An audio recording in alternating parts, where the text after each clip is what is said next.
How to find transit number in Wells Fargo. Hello everyone, I am Bishaka and welcome to our channel. Now let's get right into the tutorial. Firstly, go ahead and open your preferred browser and in the search bar, search for Wells Fargo routing number.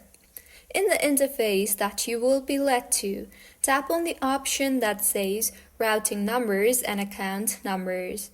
You will then be asked if you are looking forward to routing number or an account number.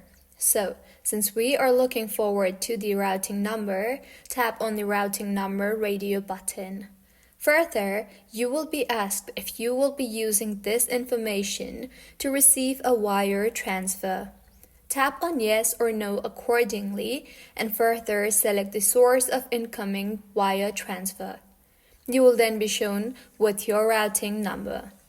So, this is how you can find transit number or routing number in Wells Fargo. If you find this tutorial helpful, please like the video and do subscribe to our channel for more contents like this.